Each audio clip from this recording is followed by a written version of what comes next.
Hello mga boss, mga kaibigan. Vlog ulit tayo today.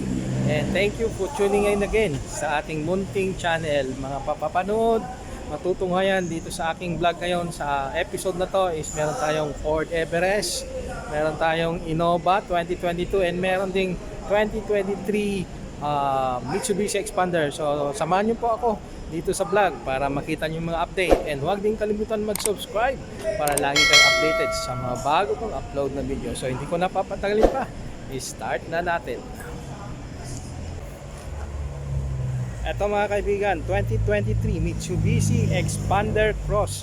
Ito po, upgraded na mo yung kanyang mga headlights. Iba na po, tignan nyo po, iba na po yung kanyang mga headlights, iba na rin po yung kanyang grill. And ang tinakbo nito mga kaibigan, 3,000 lang. Ayan, Expander Cross. Okay, tingnan natin sa likod niya. And ito yung kanyang side profile. Ayan. Bagong bago, 3,000 lang tinakbo niya. And ito yun, Expander Cross. Ayan, ang presyo nito mga kaibigan is 1,028,000 pesos. 3,000 ang tinakbo mga kaibigan. 2023 Mitsubishi Expander Cross, top of the line. Ang alam ko brand new nito, price nito is 1,280,000 pesos. Yan po. Yung kanyang brand new price. Hindi ko lang alam po kung nagtaas na po sila. Yan po yung presyo niya noon. Ayan po. Ayan, buksan na natin. Ayan po, naka leather seats. Pag Expander Cross na, 7 to 8 seater to mga kaibigan. Ayan ayan po yung kanyang mga second row. Bagong dating po ito. Ayan, and ito po, nakatiklop lang po yung kanyang pang third row seats. Ayan, buksan natin. Ayan, third row seats, nakatiklop po. Ayan. Ayan po, bagong bago. Amoy bago tayo sa loob. Nandun po yung kanyang dashboard. Ayan. So sa mga naghahanap ng Expander Cross, ayan po, 2023 model po ito. And ito yung kanyang side profile mga kaibigan. Ayan ang ganda. So 3,000 lang po tinakbo. Ang presyo is 1,028,000 pesos.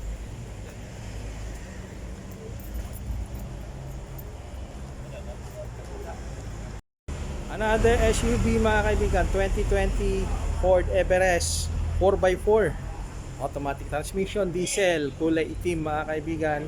And ang tinakbo 20,000 lang, napakababa. Top of the line to mga kaibigan, 4x4. Ayan naka 4-wheel disc brake. And iyan po yung kanyang mga rim. Wala hong mga gutter marks. Gulong, makapal. Nasa 90% tread life. Ayan po Ayan, ang size nito nasa size 20 yung kanyang rim. Ito rin po yung kanyang sa likod, 4-wheel disc brake, step board, keyless entry. And ito yung kanyang mga susi. Remote key mga kaibigan, dalawa. Ayan original. Yon. And ito po yung kanyang loob, black and black, itim. Naka power seats. Naka power seats din po yon sa kanyang driver side mga kaibigan.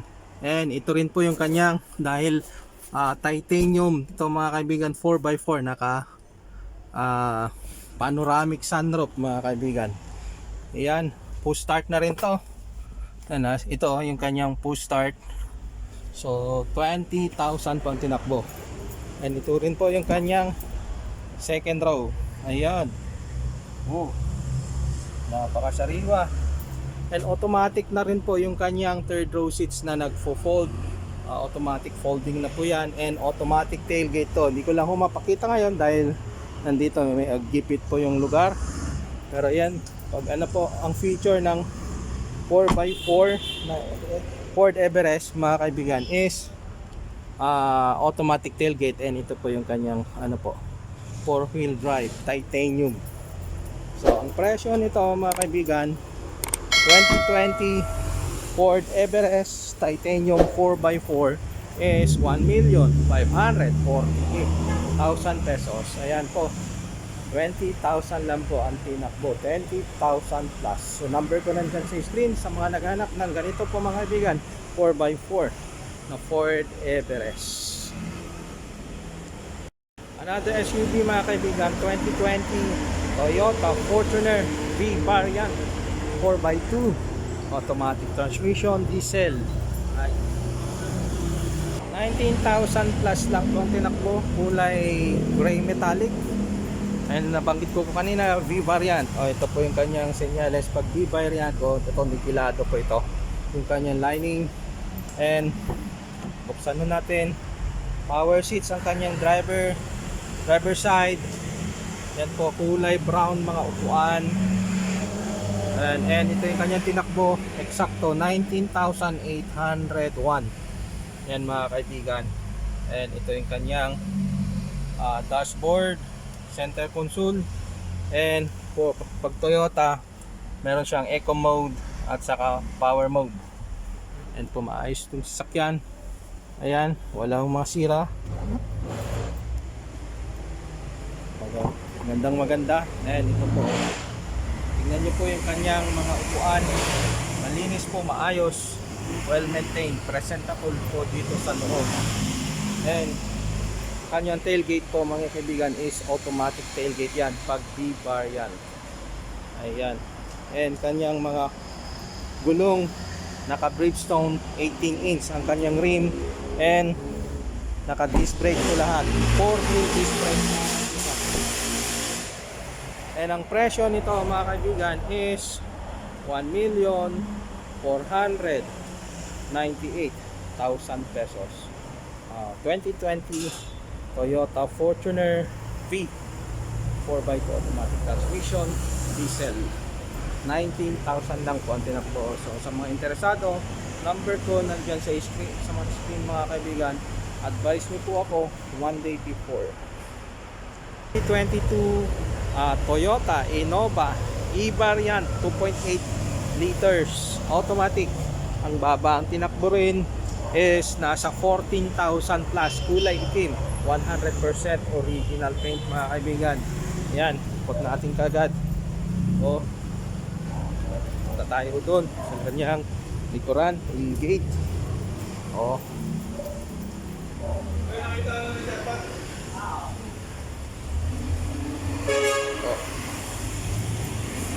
Sariwa po ang unit, 14,000 lang po. Okay, yung kanyang mga rim. Ayan po, nasa 16 inch po yata itong kanyang rim. Wala akong mga gutter marks. Ayan po, bagong dating lang po ito. Lilinisan na lang. Yan din po yung kanyang harap, naka disc brake. And buksan na natin. Ayan po, itim din po ang loob, naka fabric seats. 14,000 lang po mga kanyang tinakbo mga kaibigan. And pag Innova is meron ng eco mode at saka power mode. And ito rin po yung kanyang second row, maayos po mga upuan. Ayan po. And nakasabit yung kanyang mga pang third row seats. Kompleto po.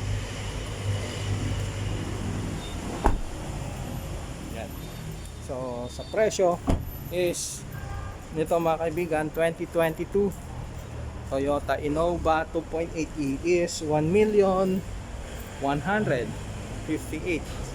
pesos. 2022 Toyota Innova E. And ito yung kanyang tinakbo mga kaibigan. Yan, 14,734 to be exact mga kaibigan. So yan, super baba, 2022 model. And ang presyo is 1,158,000 pesos. 4x4 na pickup mga kaibigan, itong susunod, 2019 model Toyota Hilux G. Ito, kulay itim.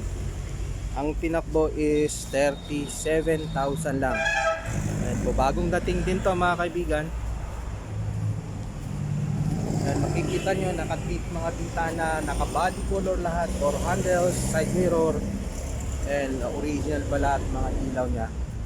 Meron siyang fog lamps, yun, ito ang ending. And tignan natin dito sa likod, meron siyang nilagay na bull bar, may bed liner cover, yun, may sticker ng Conquest, and ang kanyang variant is Toyota Hilux G. And ito yung kanyang mga original na ilaw, tail lights, ayun po. So sa managanap ng 4x4 na automatic mga kaibigan, ito na po yun. 2019 model yun. And ito po yung kanyang loob, naka leather seat cover, fabric seats, multifunction steering wheel, and yung eco mode at saka power mode. Yan, second row mga kaibigan. And ito naka seat cover, leather seat cover mga kaibigan. Consider nyo sa mga naghanap ng Toyota Hilux na 4x4 automatic, kulay black to mga kaibigan. And ang presyo is 1,428,000 pesos. Ayan po, negotiable po upon viewing. Ito mga kaibigan, mga boss, 2020 Toyota Prado BX 4x4 gasolina, 10,000 tinakbo mga kaibigan. Napakaganda, napakababa ang tinakbo. Ayan, pearl white ang kulay. Ayan, local purchase. Ayan, leather seat ang mga upuan. Sigurado ko wala ka nang may pipintas dito kung may titignan mo to mga kaibigan. Ayan, ikutan natin. Ayan po yung kanyang mga rim. Ayan, naka 4-wheel disc brake. Yan din po dito sa harap. Kanyang gulong, ayan o, nasa 90% tread life.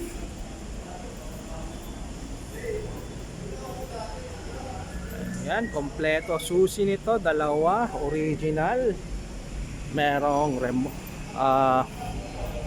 owner's manual, kompleto din po. O yan,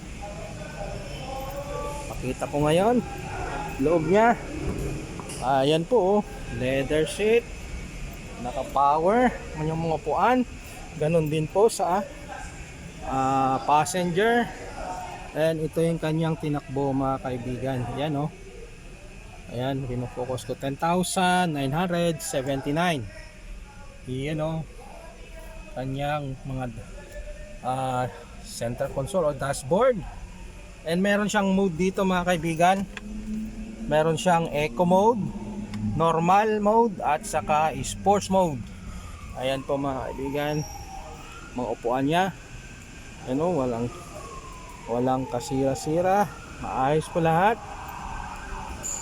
And second row, yan.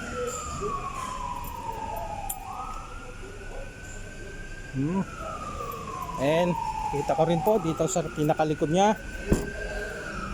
Ayan po, nakatiklop lang po yung kanyang third row seats. Ayan po, luggage area po lahat yan. So, and ito yata yung kanyang mga hindi, nandito yung kanyang mga kanyang tools. Ito mga kaibigan, kompleto. Ayan, yung tools. Ayan. So sa mga interesado nito mga kaibigan, number ko nandyan sa screen. Ayan po, one day before advice niyo po ako. And ang presyo nito mga kaibigan is 3,498,000 pesos. May tawad pa ho upon viewing. Pwede rin po ito sa bank financing. Thank you ulit mga kaibigan, mga boss sa panonood. And kung may katanungan, nandyan lang po ay aking number. Advise niyo po rin po ako one day before kung meron kayong gustong tignan na unit. And maraming salamat po sa walang sawang suporta dito sa vlog. And see you again on my next vlog. Peace out.